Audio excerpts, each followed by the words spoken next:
On my 70th birthday, my daughter-in-law threw a surprise party, but I wasn't invited. The words echoed in my mind, but I couldn't seem to make sense of them. I had spent weeks planning for my special day, thinking that my family would finally come together. It was supposed to be a celebration of life, of everything I had given to them over the years. But instead, I sat in my living room, alone, staring at the empty walls. I should have known something was wrong when Rachel, my daughter-in-law, didn't ask me about the party. She usually loved to involve me in all the preparations, but this time, there was nothing. No mention of the decorations, no calls asking for my opinion on the cake. I thought maybe she was just busy. After all, life had been hectic for all of us. But as the day went on, I couldn't shake the feeling that something was amiss. I dressed in my best clothes, put on a smile, and hoped my family would walk through the door any moment. I had made dinner, set the table, and even lit the candles, believing that this was the moment we'd all come together again. I waited, and waited.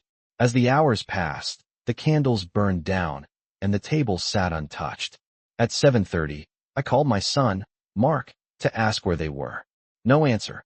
My heart sank as I left a voicemail, my voice shaky, asking if everything was all right. No reply. Finally, at 8 o'clock, I checked social media. What I saw made my stomach churn. Rachel had posted pictures of the entire family, Mark, my grandchildren, and even her, on a cruise. The caption read, "Living our best life on the Mediterranean. So grateful for this amazing family getaway." I couldn't believe my eyes. This wasn't just an oversight. They had planned this trip while I sat at home, thinking they would be here for me. The realization hit me like a cold wave. I wasn't just left out. I had been excluded. The party I thought would bring us closer had been nothing more than a cruel joke. I stared at the screen, my hands trembling. I had spent years putting everyone else's needs above my own, but now, I was invisible to them. I didn't cry. I didn't shout. I just turned off my phone and sat in the silence of my home. My world felt so small, like the walls were closing in around me. I had always believed that family was supposed to be there for you, especially on your special day. But as the night wore on, I realized something was different. I wasn't part of their lives anymore. I wasn't even worth the effort to be included. The pain of that realization settled deep in my chest, but I would not let it break me. I had spent too many years of my life taking care of others to let this moment define me. Tomorrow, I would face them. But tonight, I was alone, and the silence was deafening. The next morning, the silence in my home felt heavier than ever. I woke up to the smell of coffee brewing, but it was just me. The kitchen felt colder somehow, emptier, as though it knew the events of yesterday had changed everything. I stared at the untouched table from the night before. The flowers I had set out for my special day still sat there, wilting slightly as if to reflect my mood. I picked up my phone again, but I already knew what would be there, messages from Mark and Rachel. They had both left me unread, and I didn't expect anything different now. A part of me wanted to call them, to ask why, but I knew that nothing they said would make it better. The truth was already clear. I had been forgotten, left behind. For years, I had been the one to host family gatherings, the one who kept track of birthdays and anniversaries, the one who made sure everyone felt loved and wanted. But now, I was the one who had been cast aside, like an old piece of furniture that no longer served its purpose. I tried to focus on the small things, the routine that used to bring me comfort, but it felt like I was just going through the motions. I went for a walk outside to clear my mind. The air was crisp, but the sunshine did little to warm the coldness that had settled in my chest. I watched the leaves fall from the trees, the seasons changing, just like my life had. I had given so much to my family over the years, but now it felt as though all of that had been erased. In one swift motion, as I walked, I thought about the conversations I had with Rachel, the way she used to be so eager to please, always asking for my opinion, acting like we were part of a team. But somewhere along the way, that had all changed. Now, I was just a burden to her. The memories of those better times were becoming harder to hold on to, slipping through my fingers like sand. I tried not to let it consume me, but it was hard not to feel the weight of it all. When I returned home, I found myself standing at the window, looking out at the street. There was a time when Mark and Rachel would have called to check on me, just to make sure I was okay. But today, there was nothing. No call, no text, not even a visit. The loneliness was suffocating. I realized then that this wasn't just about one birthday. It was about years of neglect, years of being pushed aside. I couldn't pretend anymore that everything was fine. The pain of being forgotten by my own family was too much. I had given them everything, but now I had nothing. I had to face the reality of it all, but even then, I wasn't sure how to move forward. The thought of standing up for myself seemed foreign. I had spent so many years taking care of them. I wasn't sure who I was without that role, but I knew something had to change. I couldn't keep pretending that everything was okay when it wasn't. I had to find my voice again, even if it meant standing alone. The days that followed felt like a slow unraveling. I tried to keep my mind busy, to distract myself from the gnawing emptiness that filled the space around me. The house felt like it was slowly swallowing me whole, each room more oppressive than the last. I had always kept busy with small tasks, dinner to prepare, laundry to fold, the occasional phone call with a friend, but now, none of those things brought me comfort. The silence was deafening. Every time I passed the living room, I glanced at the empty chair where Mark used to sit. We used to talk about everything, his work, his life, even his relationship with Rachel. But now, there was nothing. I couldn't even remember the last time he had called me, just to check in. I had always been the one who made sure everyone was happy, that every holiday, every birthday was celebrated. But now, I had been forgotten, left behind as though I never mattered. I spent more time in my garden than I had in years. The flowers were still blooming, despite the chill in the air, and the smell of earth and rain was comforting. I had tended to this garden for decades, long before Mark and Rachel came into my life. It was a place where I could think, a place where I could escape the constant ache in my chest. One afternoon, as I was pulling weeds from the flower bed, I heard footsteps behind me. I turned to see Sarah, my granddaughter, standing there, her expression uncertain. "Grandma, can we talk?" she asked softly. Her voice was full of something I couldn't quite place. Guilt, maybe? Regret? I nodded, wiping my hands on my jeans, and motioned for her to sit beside me. Sarah had always been the one to keep in touch, the one who would send me little messages or visit when she could. She wasn't like Rachel. "I just wanted to make sure you're okay," she said quietly, looking at me with wide, worried eyes. I smiled, though it felt strained. "I'm fine, dear. Just a little tired, that's all." She didn't seem convinced, and for the first time in a long while, I saw a glimmer of understanding in her eyes. "I know this is hard," Sarah said, her voice barely above a whisper. "I don't think they understand what they're doing." I knew exactly what she meant. Rachel and Mark had been distant, cold even, but hearing Sarah say it out loud made the truth hit harder than I had expected. "It's not just about the party, is it?" Sarah continued. "I see the way they treat you, Grandma. It's not right." I felt a lump form in my throat, but I pushed it down. I had never wanted to burden my family with my pain. But hearing Sarah speak, I knew that maybe, just maybe, I wasn't the only one who noticed the rift growing between us. "You've always been there for me," she said, her voice cracking slightly. "And I don't want you to feel like you're alone." I looked at her, truly. Looked at her, for the first time in what felt like years. She was grown now, not the little girl who used to sit on my lap and listen to my stories, but someone who was starting to understand the weight of family. "Thank you, Sarah," I said softly, my voice thick with emotion. "You don't have to worry about me." But as I said the words, I realized how hollow they felt. I had been saying that for so long, convincing myself that I was fine, convincing everyone around me that I didn't need anyone. But the truth was, I did. And I wasn't sure how much longer I could keep pretending that I didn't. The moment passed, and Sarah stood to leave, but not before giving me a gentle hug. "We'll figure this out, Grandma," she said, her words carrying a promise I wasn't sure I believed in, but I held on to anyway. I watched her walk away, and for the first time in days, I didn't feel completely alone. But that feeling was fleeting. It was still just me in this house, surrounded by memories that didn't seem to matter anymore. I had given everything to my family, but now I was standing at the edge of a life I didn't recognize. I didn't know what the next step was, but I knew one thing for sure. I couldn't keep living in this silence. As the days passed, the weight of the situation became harder to ignore. I kept thinking about Sarah's words. It wasn't just about the party, it was about everything.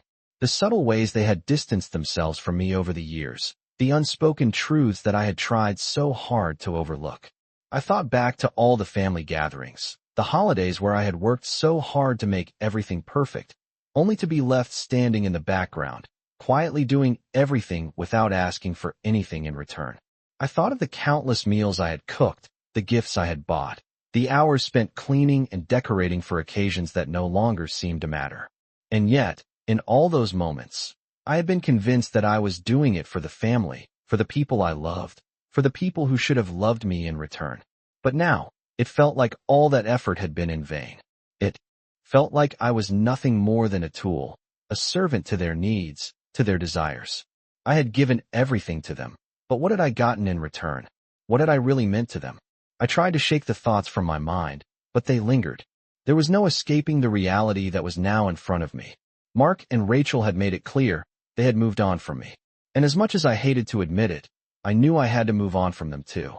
I couldn't keep living in the past, pretending that everything would go back to the way it was. The truth was, it never would. One evening, I found myself sitting in the living room, the house eerily quiet. The ticking of the old clock on the wall was the only sound that broke the silence.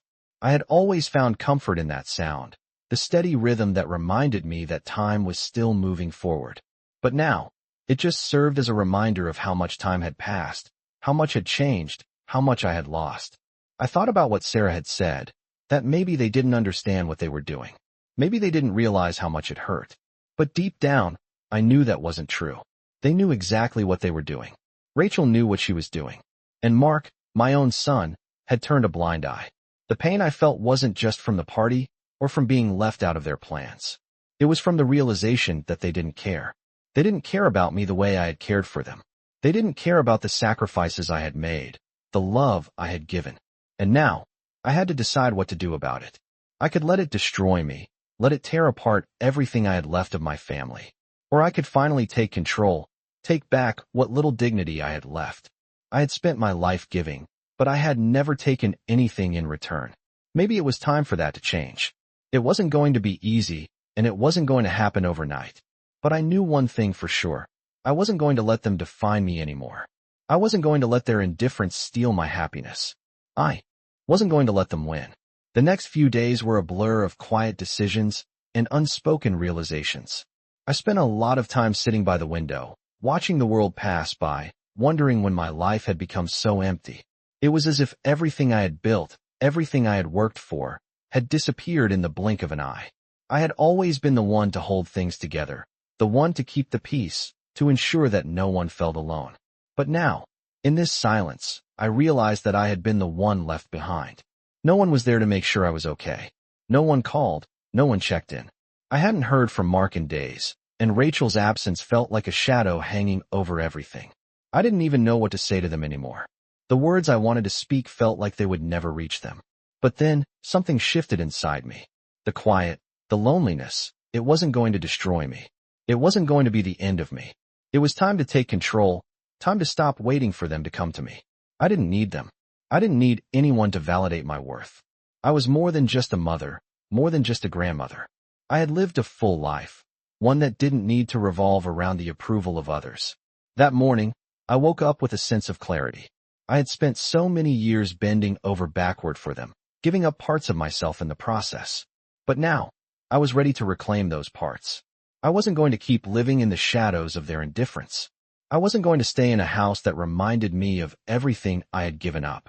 I had been afraid to let go of the past, afraid of what might happen if I faced the truth.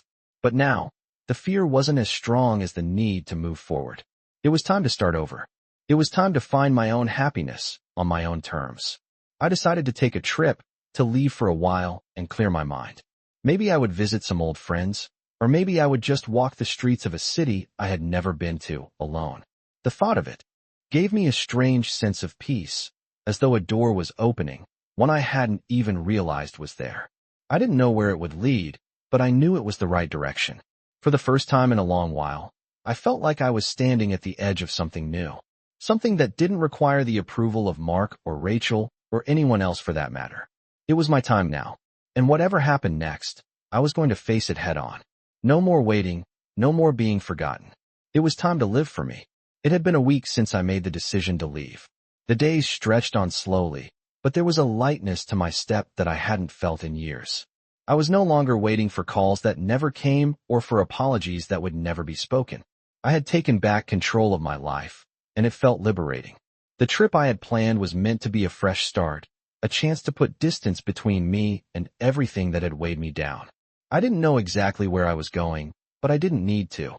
All I needed was to be away from the house, from the memories that clung to every corner, from the constant reminder of how little I mattered to my family. My suitcase was packed with the bare essentials, clothes I could mix and match, a few books, and the small things that made me feel at home. I didn't take much. For the first time in my life, I realized that it wasn't about the things I had accumulated, but the experiences I had yet to embrace. I drove for hours, letting the road take me wherever it would. The miles between me and the house began to feel like a weight lifting off my shoulders. I thought about Mark and Rachel, about the years I had spent giving everything to them, but I didn't let the thoughts linger. I wasn't going to waste my time dwelling on the past anymore. The future was waiting for me, and I wasn't going to be afraid of it. Eventually, I reached a small town, a place I had never been before, but it felt right. The streets were quiet, lined with old brick buildings and quaint shops. I checked into a little bed and breakfast, a place that had a homey feel, where the owner greeted me with a smile and a warm cup of tea. It was exactly what I needed. For the first time in a long time, I felt at peace. The next few days were spent exploring the town, walking along the river, sitting in cafes, and watching the world go by. I didn't have a schedule or a plan. I was simply living in the moment, something I hadn't done in so long. It felt like I was learning how to breathe again. As I walked through the park one afternoon, I saw a woman sitting on a bench, sketching in a notebook. Her eyes met mine, and she gave me a small, knowing smile. There was something about her that made me stop. Maybe it was the way she looked at me, as though she could see straight through me, or maybe it was the peace she radiated. I sat beside her, and we started talking. Her name was Lily, and she was an artist who had moved to the town years ago to escape the chaos of the city. She told me about her life, her struggles, and how she had found solace in her art. Her words struck a chord with me. She spoke of creating a life that felt true to oneself, of finding beauty in the small things, and of letting go of the past to make room for something new. It was everything I needed to hear.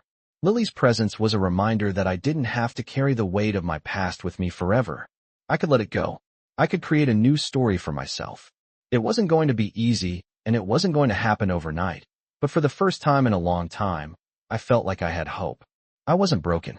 I wasn't invisible. I was alive, and I was ready to live again.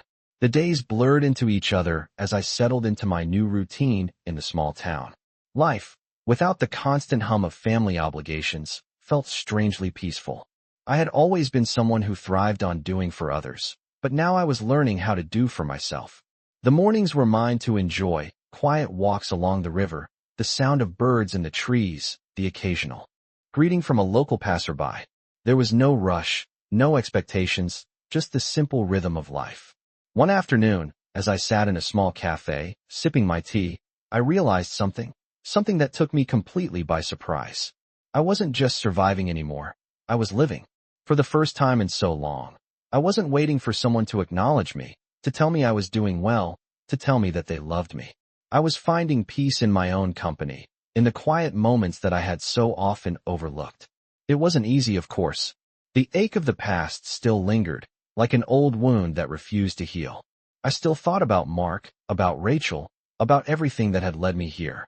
But in these moments of solitude, I began to see the truth. My life didn't have to revolve around them. I didn't need their validation to feel worthy. I was enough, just as I was. Lily, the artist I had met, continued to be a quiet presence in my life. We saw each other now and then, mostly in the park, where she would sketch while I read a book or simply watched the world go by. She had become a kind of mentor, though not in the traditional sense. She didn't give me advice or tell me what to do. She simply existed, reminding me that it was okay to slow down, to let go of the past, and to embrace whatever was ahead. One evening, as we sat on a bench in the park, she told me something that resonated deeply.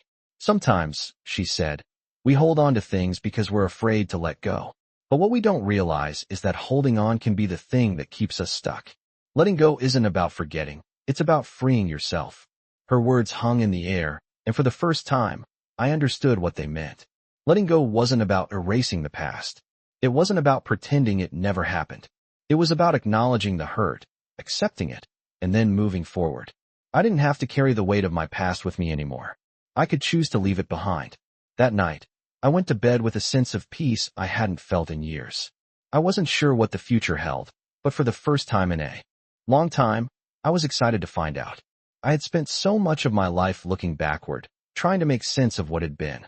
But now, I was ready to look forward, to see what I could build for myself. The next morning, I woke up with a sense of purpose. I didn't know where this journey would take me, but I knew it was mine to follow. I was done being a shadow in my own life. I was going to live, and I was going to do it for me. The days continued to pass in this small town, and with each one, I felt the weight of the past becoming less and less. There was still a part of me that missed the old life, the family I once had, but now I understood that I couldn't keep holding on to those old expectations. I was building something new, something for myself. It wasn't easy, but I was learning to navigate this unfamiliar territory. One morning, as I sat in the cafe, sipping my coffee, I saw a familiar face across the room. It was Mark. I froze for a moment, unsure of what to do. It had been weeks since I'd last seen him. He had that same look in his eyes, the one that used to make me feel like I was the most important person in the room. But now, I didn't feel that pull. I didn't feel like I needed his approval anymore. He walked over to my table, his face softening as he sat down across from me. "Mom," he said, his voice tentative. "I've been meaning to call. I'm sorry about everything." I looked at him, studying his face, trying to read his words. The old part of me wanted to reach out, to forgive him, to tell him everything was fine. But something inside me stopped me. I wasn't angry anymore, but I wasn't going to pretend that everything could just go back to how it was. "It's okay, Mark," I said quietly, my voice steady. "But I need you to understand something. I'm not the same person I was. I've spent too many years giving everything to everyone else, and now I'm learning to give something to myself." He didn't say anything for a moment, just sat there, looking at me as if he were processing what I had said. "I don't expect things to go back to the way they were," I continued. "But I also don't want to be the person I was before. I don't want to be the one who always puts others first and loses herself in the process." Mark's face softened, and I saw a flicker of understanding in his eyes. "I get it," he said quietly. "I'm sorry. I've been selfish." It wasn't a grand apology, but it was enough. I nodded, not knowing what else to say. There was no magic fix, no sudden resolution to all the pain and disappointment. But in that moment, I realized that I had taken the first step toward healing. I wasn't waiting for them anymore. I wasn't waiting for anyone to validate my worth. I was learning to do that for myself. After Mark left, I sat there for a long time, thinking about everything that had led me here. I wasn't sure where this path would take me, but for the first time in a long time, I wasn't afraid to walk it alone. I had spent too many years making myself small, trying to fit into a role that didn't serve me. But now, I was free to be who I was meant to be. I didn't need anyone's permission. I was learning to be enough, just as I was. Weeks passed, and with each one, I felt a bit more at peace. It wasn't the kind of peace I had expected to find. It wasn't quiet or still, but something deeper, something that came from knowing I was no longer living for the approval of others. I had started to explore the town more, meeting new people, taking on small projects that brought me joy. I joined a community book club, something I never thought I would do, but it felt right. For the first time in a long time, I was doing things just because they made me happy. I wasn't worrying about whether I was living up to anyone else's expectations. I was simply living. One evening, I ran into Sarah again in the park. She was sitting on a bench, sketching as usual. Her smile was warm, and she waved me over. I walked over to her, feeling the familiar calm that I always did when I was around her. We didn't talk much that day. It didn't feel necessary. Sometimes, silence was enough. But as I sat there beside her, watching the sun set over the trees, I realized how far I had come. A year ago, I would have been consumed with thoughts of my family, of Mark, of Rachel. But now, I was thinking about the present, about the life I was creating for myself. Sarah put down her sketchpad and turned to me. "You look different," she said softly. "I've never seen you so at ease." I smiled at her, nodding. "I feel different," I replied. "I'm learning how to let go of the past and be present. It's not always easy, but it's worth it." Sarah nodded, as if she understood perfectly. "You're going to be all right," she said. Her words felt like a confirmation, like everything I had been struggling with was finally beginning to make sense. Later that evening, as I walked back to my small apartment, I felt a weight lift off my shoulders. I wasn't just surviving anymore. I was truly living. For the first time in a long time, I didn't feel like I was waiting for something to change. I wasn't waiting for Mark or Rachel to come around. I wasn't waiting for an apology. I wasn't waiting for anything. I was here. I was now. And that was enough. I spent the next few months continuing to build this new life, little by little. I found more time for the things that brought me joy: painting, reading, long walks in the park. I reconnected with old friends, people who had always been there for me, even when I hadn't noticed. And while I still thought about my family from time to time, it no longer consumed me. I no longer felt the need to chase after them or beg for their attention. I had found something more important: myself. I wasn't waiting for them to change. I was changing on my own. And as I looked out over the horizon, watching the world go by, I realized that this was the start of something new. Something just for me.